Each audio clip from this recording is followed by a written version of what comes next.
হচ্ছে ছেলেদের পর্দা করা ফরজ। এই হাদিসটা আমার মনে হয় অনেক পুরুষের এটা শেখা উচিত। হ্যাঁ ছেলেদের পর্দা করা খরচ তাহলে তো আমার হরো লাগবো এল্লা তে তো আমি এতদিন পাপ কামাচ্ছি অন্যতে আমার পর্দা হরো লাগবো যাই আব্বা বেশি জ্বালানি বাংলা লাগে জ্বালানি করতে জ্বালানি ভেঙে লই গেন্দা ডর মারাইছিলাম খেত জ্বালা বিরছে বাংলা লাগিয়া দেব কত নি উঠছি হাই সুবহানাল্লাহ খেত রে কেড়ে দাদা এই সুন্দরী খেত ভাই কেদি लेकिन ये साला कर क्या रहा है यहाँ पे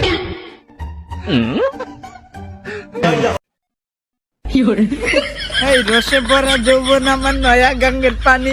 এই পানিতে নাইমাই আমি হাত আর নাই জানি এই সুন্দরী হাঙ্গবাইটা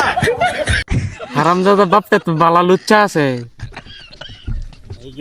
চমকে চলেছে একা পথে সঙ্গী হলে দুষ্কৃতাতে এই সুন্দরী হাঙ্গবাই মানে কি হারামজাদা দেখ আমি তোর সেরা দুই গেন্দা তোর এই অবস্থা কি লিগা বুঝতেছি না তো কিছু আব্বা আমি তো মোবাইলে দেখছি ছেলেদের পর্দা হারা ফরজ এই কাম হইরা দিই তো আমি লুচ্চা আছেন বালা এই তো কইছ না এই তো করতে শিখছ তোর বাপ লাগি না আমি এইটা খুল এই তোর কেডা সেই ছেলে করে দেওয়ার